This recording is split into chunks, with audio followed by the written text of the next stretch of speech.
Hello everyone, and welcome to another edition of Wrestling with Regret. This month, the U.S. Marine Corps turns 242 years old. The valor and the sacrifice by those brave men and women who served in the Marines, along with the rest of our military, is to be admired and respected. So all this month in November, I plan on honoring their history and their heritage by watching some cheesy action movies.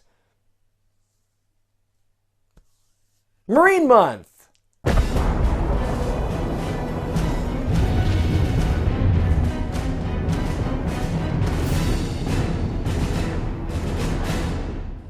WWE's produced 5 different Marine movies over the last 11 years, and the franchise has been a cornerstone of their film division. With there being 5 Thursdays in the month of November, that means we're going to settle in for a whole month of film reviews. My plan for this month is to go into each of these movies with no bias, no pretense, no preconceived notion as to what to expect here. These movies might be bad, they might be good. I don't know for sure where they're going to rank, but by the end of this thing, we will know for sure just how our armed forces would handle similar situations.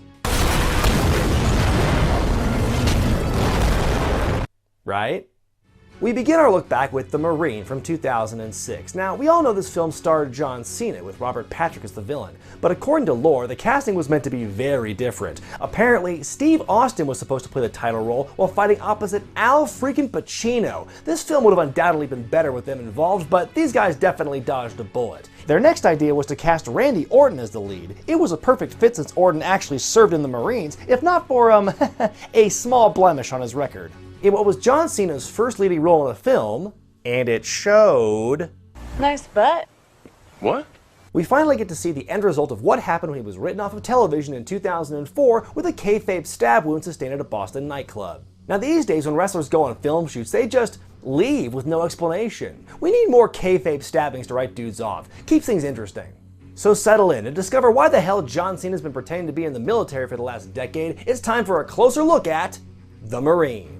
The film begins with Cena playing dress-up with some seriously enhanced blue eyes. Is he taking something to get him to look like that? I can't tell you that I haven't, but you'll never be able to prove that I have. We're plopped into an Al-Qaeda stronghold in Iraq, where terrorists are getting ready to behead some Marines who are taken hostage. In comes the hero of this picture, John Triton. It looks like he's ready for War Games 95. Yes, they were lazy in giving Cena's character the same first name, but then again, they upped the badassery with the last name. Just makes you want to shout it out. John Triton! 9 hostiles, 3 Marines. Ghost 2, you are not to engage. Alpha team is on its way. No time. There never is.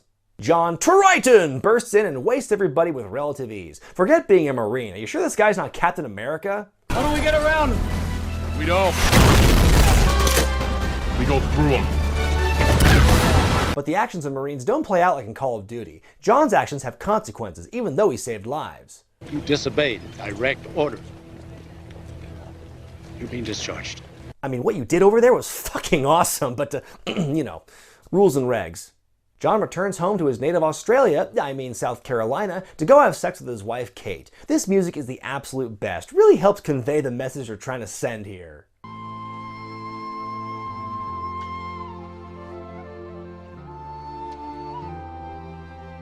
Oh, let's move on. John has a hard time getting used to civilian life as he believes his role in the military was what defined him. And believe me, you get that vibe pretty hard in this movie. Colonel, I'm a Marine. You married a Marine, Kate. Being a Marine meant everything to me. Now, I really shouldn't joke about this. It's a serious issue that many veterans encounter, though I would imagine that most vets would transition at least somewhat better than our hero here.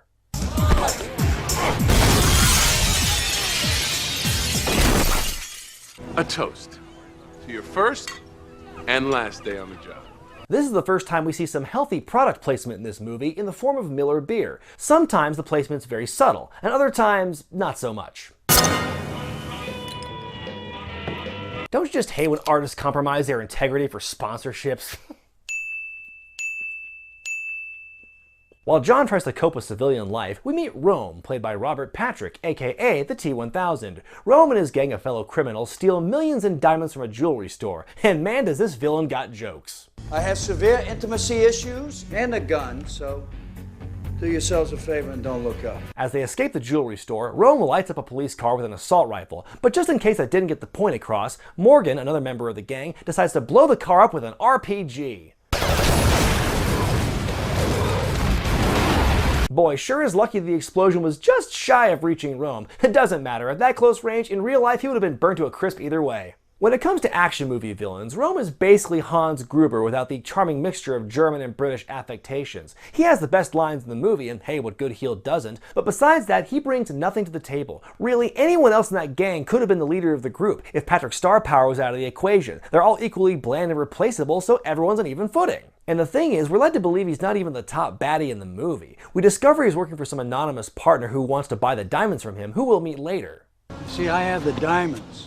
Therefore, I have the power. You have no idea the level of hell I can bring down on you. Then there's Morgan, who seems to be a catch-all henchman in this movie. He's totally unhinged and acts out violently to the detriment of the team with zero motivation, yet is also the film's comic relief? Now Morgan's got a carrier. Morgan's got to do what? Rock candy? Oh, man, you know I hate rock candy. Oh, that's right, because that one time. Ooh, I hate cops. And rock candy. Oh, don't worry, folks. There's a payoff to that rock candy line. We're gonna let that one marinate some. John and Kate decide to unwind by getting away to the mountains for a few days. They happen to stop at the same gas station as Rome and his merry band of one-dimensional characters when a highway patrol car rolls up. You visit him much? A couple times a year. Me too. My mom lives there. This scene is so funny to me. Throughout 90% of the movie, Rome is the epitome of sleazy villain confidence, but he gets a little close to a cop and suddenly he's about to shit a brick. But with Morgan around, I guess it's easy to see why. You know, that actor should really stop playing law enforcement. It does not end well for him. As we see an unnecessary 3D bullet effect, John is laid out with a fire extinguisher to the dome. He wakes up just in time to see Kate being kidnapped by the baddies. Morgan lights a fire as the gang drives off.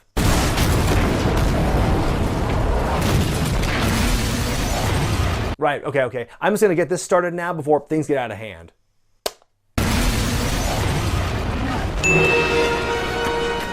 John grabs the patrol car and is hot in pursuit, and one of the most ridiculous chases ensues. These guys fill the car up with enough lead to provide 3 pencils for everyone on planet Earth. Yet not only does the car continue to operate normally, John does not take a single hit. This guy's like the Terminator. Okay, good reference. The bad guys continue to rain down on John's vehicle with their seemingly infinite ammo until the car finally careens off a cliff. Is this the end of our hero?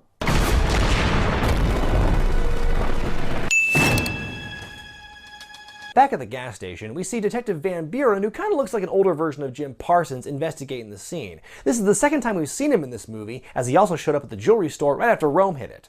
No sir, I definitely can't see where this one's going. Kate makes several attempts to try and escape, but shock of shocks, she's stuck. As Rome decides to up and kill one of the less interesting members of his gang, John Triton is not far behind.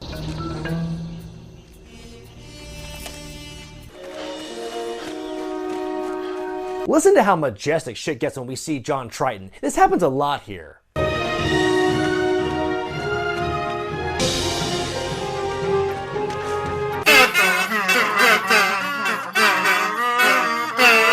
I just snuck that last one in to see if you were paying attention. As he searches for Kate, John suddenly gets caught in a trap that he has zero problem getting out of. He's then confronted by the hillbilly fugitives who set the trap. I told you, I'm not a cop. Oh, come on, I wanted to see him finish that sentence with, "I'm a Marine." He's tied up in their drug lab, but manages to escape with the greatest of ease, because come on, it's not like anything else has been hard for him so far. Boy, that would have been pretty embarrassing if the chair didn't break. While that detour is going on, the gang finds an abandoned shack to hide out in. It's here we finally get the payoff to that line Morgan had earlier about his hatred of rock candy, with a monologue about summer camp. Go on. And there was this camp counselor, cool, hunky, Timothy. Tim. Or as he liked to be called, Johnny Whiplash. Well, is he Timothy, Tim, or Johnny Whiplash? And by the way, what's that got to do with the story? Oh, okay, carry on. Well, first, he offered friendship, then some rock candy. Then he offered me something that I never should have accepted.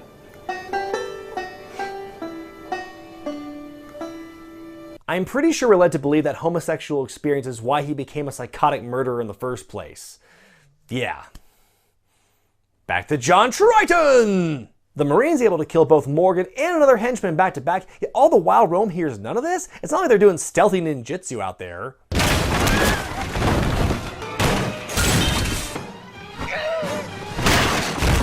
John confronts Rome, and at that exact moment, Detective Van Buren arrives. I don't care what you do to him. I just want my wife. Oh, he's not gonna do anything to me. Not until he finds out what happened to those stolen diamonds. What? No, not the precious Miller beer, anything but that! Don't worry, my sweet, they can't hurt you here. Oh, it's all warm now.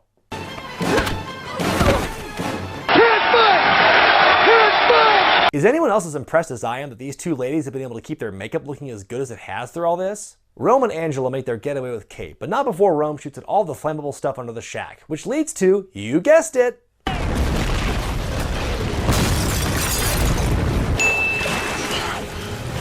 as John recovers, a police boat stops him and the cop tries to arrest him because cops here are dicks, I guess. I suggest you use it.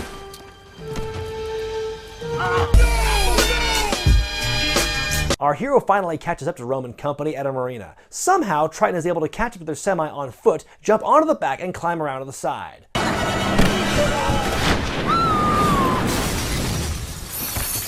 Jesus, that is the most hardcore thing in this movie. Jason Voorhees kills with more kindness. Rome drives into multiple buildings with John on the side, and as you might expect, our hero does not get a scratch on him. I'm guessing he only finally fell off the truck out of boredom, because he sure as hell doesn't take a lot of actual damage in this movie. Is there any wonder where the Super Cena run got its inspiration from? After plowing through the one shack that was full of explosives, Rome bails with Kate still handcuffed inside. The truck plows through all the explosive tanks left in the movie's budget until it finally careens into the water. That indestructible truck would go on to have sex with Brock Lesnar, and that's how Braun Strowman was born. Rome and Triton have their final confrontation as Kate struggles to free herself from the truck before she drowns. Rome invokes the spirit of other wrestlers like Triple H and Chainsaw Charlie before John finally just punches the shit out of Rome until he falls into a burning building. John then runs to save Kate and, of course,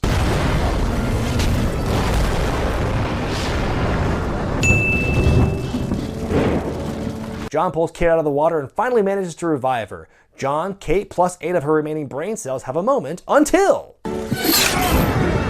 a woo crispy, woo tangy Rome comes back and chokes John with a chain, but then he done gets Tritoned.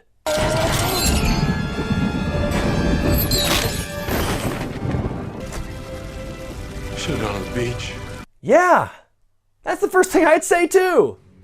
The Marine is a pure popcorn movie. It's fun to watch and easy to digest, but it's also incredibly shallow, full of one-dimensional acting, and of course lots of explosions. The Avengers, it ain't. It relies on a lot of tried and true action movie cliches, but none of them feel like particularly strong send-ups of them. There's almost no depth to the characters, and I'm just talking about the ones who get a decent amount of screen time. Rome and Morgan are completely over the top in their portrayals, but their motives are weak. Kate's an empty vessel, and John Triton's basically an invincible one-man killing machine. It makes sense he can't find a real job. Just send him out by himself to destroy Al-Qaeda, ISIS, Boko Haram, and the alt-right, he'll do just fine. The film has to be called The Marine because it's the one defining characteristic of Cena's character. It's only there to establish why Triton is a badass to begin with. But apart from those first few minutes, nothing else about this movie screams Marine. The enemies aren't foreigners, freedom and the American way of life are never threatened, it's just a revenge plot. I suppose The Marine is a catchier title than Wrestler vs. Liquid Robot from the Future, though damn, wouldn't that have made for a better movie? Well folks, 1 Marine movie down, 4 to go. Next week we'll see if Ted DiBiase Jr. can fill the big shoes left by John Cena. Be sure to thumbs up this video if you like it, comment below, subscribe to Wrestling with Regret, and buy the t-shirts at ProWrestlingTees.com. I'm Brian Zane, and I'll see you next time.